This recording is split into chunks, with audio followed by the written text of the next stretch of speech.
I want to thank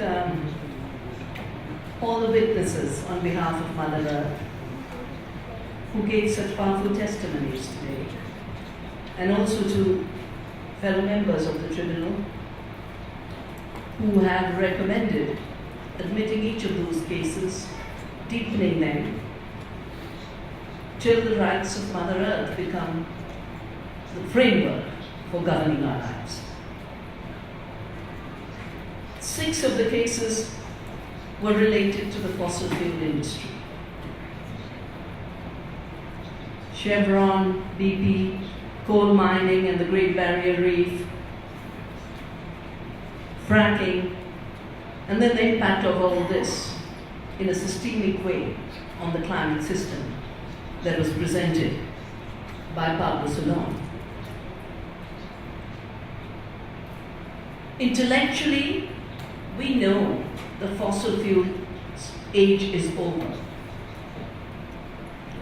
And yet, those who can make quick money by mining the last reserves of gas or coal or oil, and it's interesting, it's called crude, because it is. It's not sophisticated, it's crude. They're making their last desperate attempt. Because the mining itself and extractive industry itself and the drilling itself is really just to extend an age of organizing human life in such a way that we are dependent on non-renewables. Recognizing the rights of Mother Earth also means recognizing the intelligence of Mother Earth. And it was not for nothing she tucked fossil fuel deep within the ground, telling us, leave this alone. I've given you enough on my surface, and I can give you more for a renewable life based on summa causa, based on the principles of good living. As these cases were brought out, there is, of course, the immediate impact of devastation on local ecosystems. In fact, these are not minor impacts, it's the end of local ecosystems. A drilled area, a mined area, a fracked area is no more able to support life. It is in every sense a desert, a polluted desert. We've just had news that in West Virginia, chemicals that leaked from the coal mining exercise polluted the water, and the entire drinking water had to be switched off of an entire state in an advanced, developed country. Now, shouldn't the measure of being advanced include clean water, include our duty to keep our water systems clean?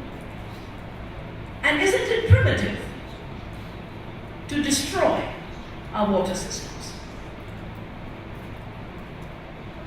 In addition to these local impacts, we were also told about both the global impacts as well as the fact that a few years ago we used to talk in terms of centuries. Climate change discussion used to be about by the next century. Pablo Solon's presentation on climate change as a systemic violation of the rights of Mother Earth, as well as goes to its recommendation that this case be admitted, giving us the figures that by 2016 or 2018, the Arctic ice will go. We are talking of now. We are not talking of the future. And in terms of the destruction, we are talking of lives being lost today. I come from another mountain system, the Himalaya. I spent all my life there. I was born there, I've grown up there. Yet this summer we had the most extreme climate event on the 16th and 17th of June. rain into months that would fall throughout the monsoon season normally. The glaciers were anyway melting, glacial lakes had formed, and those lakes burst. The floods that were caused took to 20,000 lives. Homes are gone, roads are gone, schools are gone, bridges are gone, and it's going to take a minimum of 50 years to rebuild lives of those who survived, because we're working in rehabilitation. My son here, Karthikeya, has made a film after the flood, where every person in those beautiful valleys of our mountains is saying, it is human action, it is human greed, it's human sin, and it's human stupidity that is making Mother Nature react. That's the reading of all communities that are related to the earth and haven't separated themselves.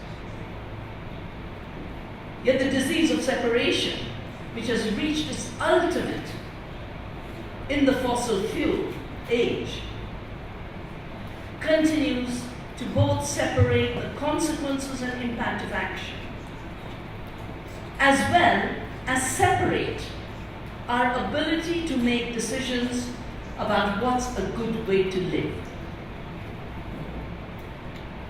Some of the presentations and testimonies talked about how the economy based on industrialism accelerated through fossil fuels, the colonization that came with Christopher Columbus, talk about Indians being lazy. Casey talked about indigenous people not having souls. Australian Aboriginals were talked about not being humans, they were part of the fauna and flora. But of course we are part of the fauna. We are animals. We've just fooled ourselves to thinking we are not. And in the process, not only have we given ourselves permission to perpetrate a war against the earth, we've also perpetrated a war against our human bodies, which are made of the earth. All the disease epidemics that were mentioned again and again and again in every case are reflections of that war against the earth that war becomes a war against the human beings and the human bodies. The fossil fuel age gave us very false ideas about the economy, about technology, about progress. It is the beginning of thinking we can have limitless growth, because the limits of the human body were supposed to have been transcended, without thinking that there are limits of non-renewable resources. There are limits of pollution that comes from mining those resources. And the limits of the pollution are hitting us much faster than the lifetime of those reserves. So when Michel talks about 100 years of deposits of coal, if you translate it into the impact of devastation of the integrity of the Earth's ecosystems, we're talking about 10, 20 years. In Yasuni, again they talk about how many years they can drill. But if you take the ecosystem impact into account, it's 2 or 3 years, you finish that ecosystem. So the inability to look at the system as a whole is part of that separation and fragmentation. But the fossil fuel economy also allowed us to believe that we can totally get rid of human beings, creative work, skills, knowledge that comes from relationship to Mother Earth. And that's what allowed it to be said that indigenous people don't have knowledge. They're primitive. That's what allowed it to be said that when you get rid of people from the land, for example in agriculture, you have a more productive agricultural system. Now I work in this field. The calculations of more food are done on the basis of a false productivity which only counts labor as input. So the more people you can displace from the land, more peasants you can destroy, more food sovereign communities you can devastate, the more productive your agriculture, by definition. The less people on the land, the more productive your agriculture. What is not counted is the fossil fuels.